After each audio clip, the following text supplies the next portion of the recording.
I've had some Russell Brand videos in my to watch / reaction list for a while, but some of them touched on topics I wasn't really interested in delving into at the time. However, this one I was very interested because he's talking about Top Gun Maverick, and I'm obsessed with that movie right now. And I can't remember the title of it. Was something like Top Gun. Ah, shoot. Hold on. Let me find the title so I can read it. Okay, Top Gun Maverick, the hidden truth that nobody's talking about, or something along those lines. So I'm really curious to see where he's going to go with this. And let's just jump right into it and see what he has to say. 7 million awakening wonders. Thanks for joining us on this voyage of discovery and truth. Today we're talking about the cultural artifact, or film, I suppose, Top Gun Maverick. Here we go. In 3, 2, 1. How is it that this film, that's in some ways very conventional and traditional, a proper old school good action movie with a proper old school action movie star Tom Cruise in it, how has it become so successful in the culture war, cancellation, identity, politics, cultural division era? How has this traditional story that's about the Navy and the military... Oh, sorry, I just noticed. I'm sorry, I got distracted. I just noticed that he's got his chains and necklace or whatever taped to his shirt so they're not making a lot of rattling noises. That was pretty clever. Okay, I don't think I ever would have thought of that. All right, here we go. Back to it. And you could argue from a cultural, critical perspective, imperialism, it ain't really, I suppose, it's a good old-fashioned action movie. But it's weird, isn't it? Because it's reached a level of economic success that few films do these days. And throughout it are themes that have become contentious in recent years. And what's a particular advantage in this particular instance is I've actually seen it. Often I review films that I ain't seen at all. So to review a film that I have seen is a particular advantage. If you don't subscribe to our channel yet, subscribe to it right now. And please turn on the notification bell so you don't miss any of the videos we release every single day. You know what our perspective is. It's the review. And this dude is rocking it on YouTube. I'm telling you. It's just crazy how much his channel has grown. Critique culture from as objective a perspective as possible, highlighting where possible the impact of the mainstream media, the corruption and hypocrisy of government and big business, and how those three pillars intercommunicate and conspire to create ignorance and stasis among ordinary folk. But now let's put that aside and have a look at Tom Gunn wearing a jacket from Tom Gunn. I know, so I know this guy called Tom Gunn. He's one of the best actors I have ever seen in his film, Top Cruise.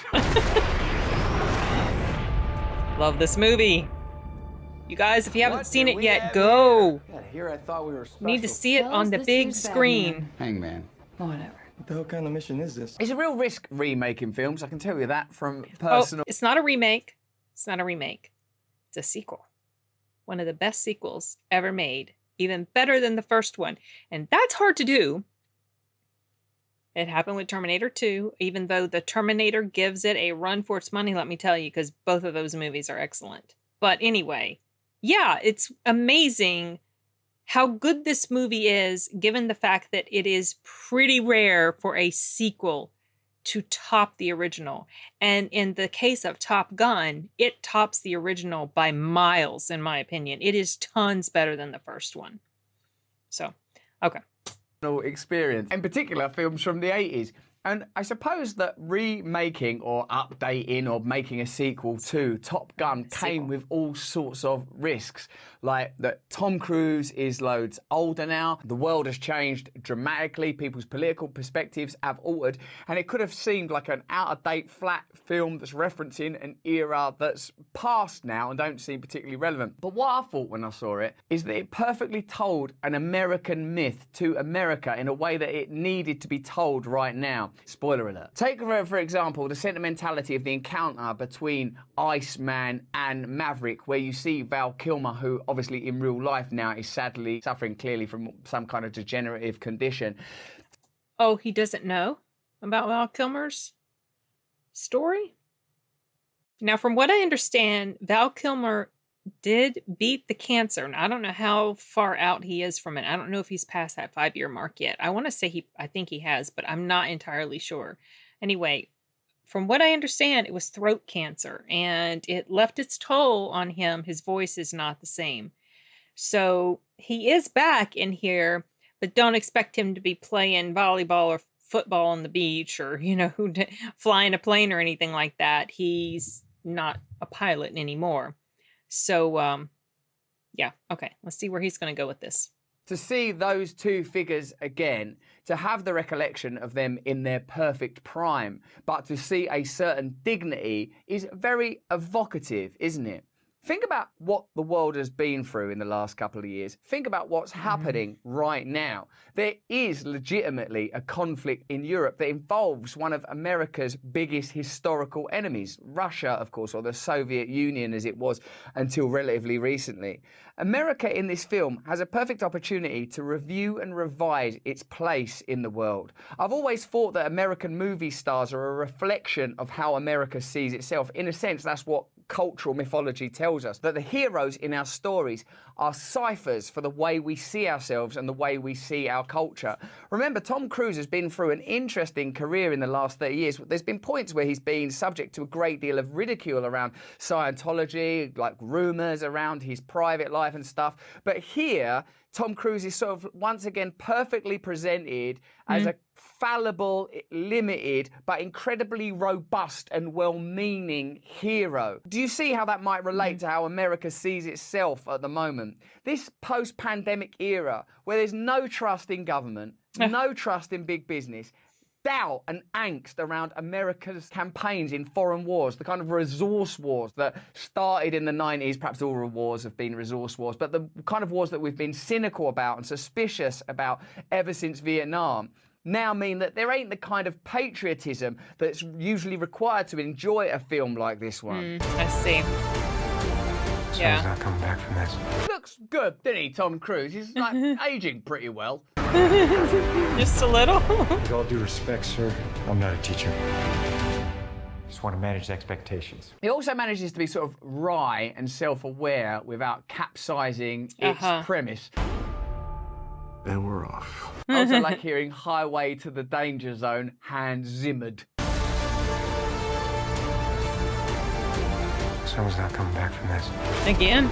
Okay. There are points where that helmet pushes Tom Cruise's cheeks a bit too forward, and I can't imagine he likes that. No, it doesn't look like it's comfortable. Everyone here is the best there is. Who the hell are they going to get to teach us? Obviously, the film has addressed many of the cultural and identity issues that it might have faced that are very prevalent in Hollywood and around casting, with the introduction of female characters and characters of colour. And it's done this in a way that doesn't seem tokenistic or redundant or irrelevant or appeasing. Loads of people would just say, it's a bloody good film. Yeah, see, that's exactly it. The different characters, the different pilots, there didn't seem to be any sort of messaging attached to them or any sort of agenda. I went into it a little concerned about the female pilot specifically. I thought, oh, she's going to be the one that bests him in the end when they're doing this training stuff. And she's going to be like, oh, yeah, rah, rah, I'm woman and that sort of thing. I'm tough and I can be as good or better than the guys or whatever. And that was not the case, and ended up liking her just fine. She was just one of the guys. And she was a good pilot, and she trained well, and all of this. And there wasn't the same thing with any of the other characters that were involved. So in that sense, it really did not come across like the representation, diversity, didn't come across as being something that was just put in there just to make a statement that, well, we've got X number of people of this race and X number of people of this gender and all that. It just didn't feel that way at all. And sometimes it's hard to put your finger on why it sometimes feels that way and why it doesn't. In this case, it didn't. I guess that all goes down to the writing. There are sometimes these little subtle hints that you can just pick up, even if it doesn't overtly say something or make a statement about something. You can just pick it up. You can pick it up sometimes in the actor's portrayal. You can pick it up in other little things, dialogue, facial expressions, whatever. But in this case, it just wasn't there. And it just felt like a good, pure story, well written, characters that are likable, a plot that flows good, keeps your interest, great action, great acting, and a feeling that there was really something on the line, that there was a potential for death to happen. And so and just in no really overt sort of political type statement, nothing like that. It was just story of this guy and his character arc and this mission that they had to go on. And it was it's such a good movie. I'm going to repeat myself. Go see it if you haven't, on the big screen. The best place to go see it. And of course it is. It's sort of kind of a simple film in loads of ways where you recognise what will happen. Maverick's going to end up being on this mission. He's obviously going to, at some point, come to terms with Rooster, Goose's son from the previous movie. All these issues are going to have to be resolved. But still, it does it with such style and skill that it's enjoyable throughout it. I went and watched it with my wife. She was like remote control flying a plane at different points. When we left the cinema, a person opened the door for us to leave, like someone, like another cinema car, and we saluted each other on the way out. I don't think I've had that kind of experience in the cinema since Rocky IV. Like in Grace, where people were leaving, looking to have fights. Ironically, with Russians, as a matter of fact. It's curious, isn't it, that the enemy are not at any point named. That's one example, I suppose, of the way that political... Right, that enemy isn't named. Initially, I thought it might be Russia. I think probably just because of what's been going on with them. But this movie, you know, was filmed back in, I think, 2018, like 4 years ago.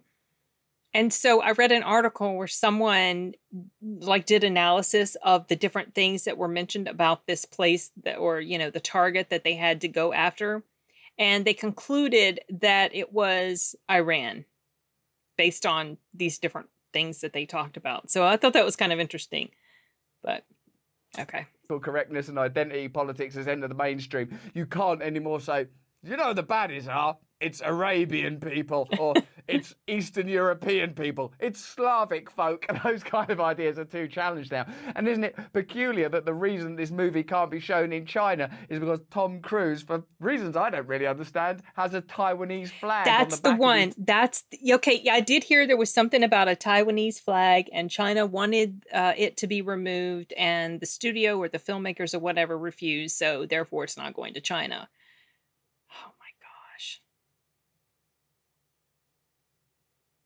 I keep thinking about that guy. I think he was in Hong Kong. And he made this comment that China is asshole. I think about that whenever I hear this sort of stuff. Those poor people over there. I swear to goodness. Oh my gosh, communism. It's got to go, y'all. But unfortunately, it is very popular, even among Westerners, which I have no freaking idea why.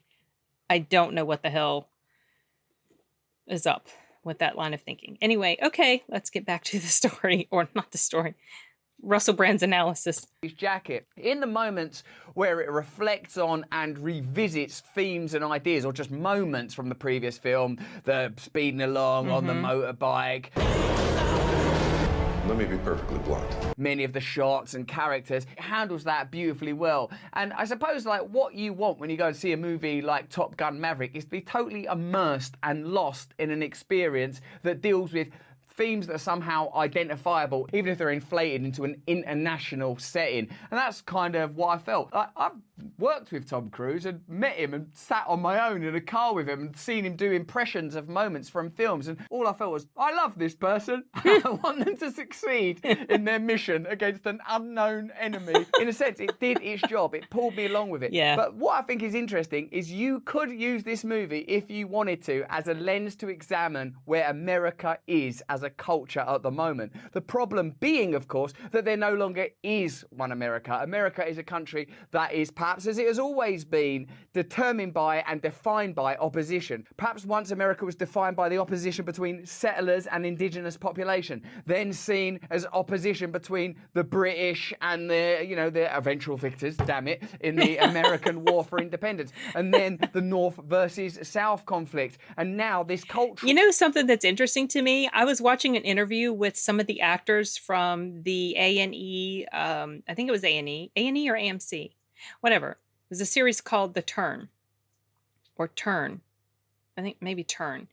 And it was based on spies during the Revolutionary War, and they were interviewing some of the actors. Oh gosh, what's the main actor's name was Jamie Bell, and some other people. And then there was the guy who played George Washington. He was there too. I don't remember his name, but they were having this interview and they were talking about the Revolutionary War.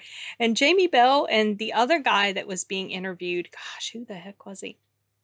Anyway, they were talking about how they didn't know much about the Revolutionary War. Like, they didn't know about it. It's not really taught, which just blew my mind. And I don't know if that's really the case. Like, is it really not widely understood, the history between England and the US and the Revolutionary War and War of 1812 and all that stuff? I'm not a super history buff, but I understand the basics, and I found that really hard to believe that it's not something that's generally taught in school. Maybe they were just totally misrepresenting the story. Anyway, whatever. Okay, not misrepresenting the story, but misrepresenting the situation. Okay, let's get back to this. I'm gonna, go back just a skosh. Then the North versus South conflict. And now this cultural war is perhaps playing out in a way that you can say that Russia got rid of Tsarism only to replace it eventually and ultimately with Stalinism. Perhaps they're a kind of topographic... Marxism, communism, yeah, Stalinism. It's all like communism. Like communism, Mao in China and Stalin in Russia, those two were... The dictators in modern history that have been responsible for the most death and destruction, the top two were not Hitler. It was Mao and Stalin. And the two of them were communists. So the death toll between the two of them is just insane and terrible. But, okay, whatever.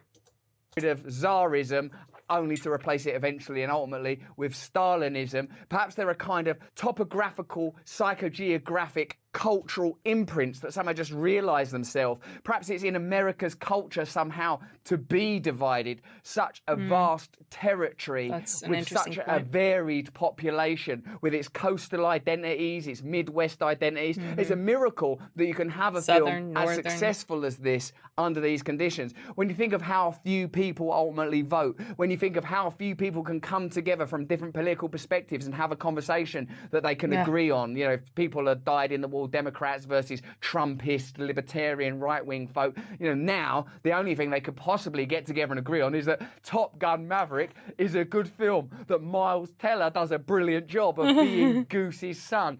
My dad believed in you. He did. I'm not going to make the same mistake. That the people that made this film managed to navigate expertly the cultural contradictions that define our times, where traditionalism, progressivism, respect for emergent identities that weren't acknowledged. I don't know about navigating it, but I just feel like they just disregarded it. They ignored it because that was not part of the story. It was probably never intended to be part of the story. And so, you know, some people, and I think I brought this up on a live stream I did not long ago, but people were talking about, oh, Top Gun is so great, it's anti-woke. And, you know, to me, it's not that it's anti-woke. That's not what it is at all. It's just not woke. So something not being woke doesn't necessarily mean it's anti-woke, because anti-woke to me is quite distinctive. It's sort of like all these sort of checkbox things that have to be done in order to make sure you know that this is an anti-woke message. And that was not the case with Top Gun. It just did its thing. It was just its own story. And it didn't concern itself with all this crap around us, because that was not what the story was about. So... or discussed much 20, 30, 50, 100 years ago, now are being talked about in different ways, where traditional orthodox identities also have to be respected as well. All of these things are sort of deftly handled in this film, I suppose, with a gentleness of touch. One thing I will say is, why didn't I at any point hear anyone say, I feel the need for speed? Why is that not being dealt with? I almost stayed in the cinema to the very end, and I hardly ever do that, just to see if someone would say, I feel the need for speed. But at that point, I was saluting people people in the lobby while brushing popcorn out of my chest there. So I would say, you know, I know you've probably seen it already based on the fact that it's made $900 million. But my opinion on Top Gun Maverick is, on one level, perfectly enjoyable, fantastic action movie, the type of action movie. When was this video? Hold on. Okay. It's been about a month ago. Oh, or so. The date doesn't show up on my screen sometimes, so I just looked at his pinned comment, which was from a month ago. It has since surpassed 1 billion, so okay. That evidently a lot of people want to see, and deals with the cultural complexity of our time rather expertly and brilliantly, and also is a reminder that on some sort of simple level there are things that we can all enjoy. Is it just military propaganda? In one way, I suppose you could argue feel like that it was, certainly really. the military were involved in granting access to some of its equipment and machinery. Certainly it's true that when films like this come out, there's propaganda. A spike in recruitment. Certainly it can be argued that Hollywood is the propaganda arm for the American national identity.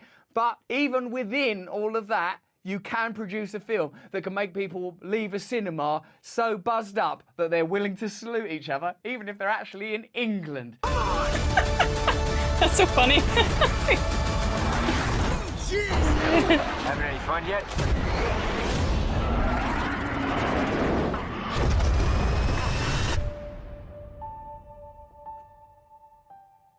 Well, I've just come. That's Top Gun Maverick, starring a man that I once, even in this video, called Tom Gunn. I hope you've enjoyed that. Let me know what you thought of that movie, and if you want to see cultural artifacts of this nature, which ultimately be argued to be part of the spectacle and the hypnotic machine that keeps us all dumb, spellbound, and distracted, do you even want to see this kind of thing on this channel? If you don't subscribe yet, subscribe right now. Turn on the notification bell. If you enjoyed this video, have a look at either of these things. We do review things from time to time. Please sign up. Oh, okay. So okay, so I don't know if this is his main channel or another channel. I didn't pay attention. It just showed up on my recommended because I have watched his videos that delve into other, you know, more serious subject matter, political type discussions, philosophical type discussions. He's quite a deep thinker. And sometimes he strings his thoughts together on such a long string. Sometimes I have to just like process what the heck he's saying. But I appreciate his willingness to say some of the stuff he says. I don't necessarily agree with every single thing that he says, but I like the way he presents his arguments. And I appreciate that he's not assholey about it. And that's kind of rare with you know, public figures, celebs, whatever. So we're sorry. Here you go, Chippy, Chippy.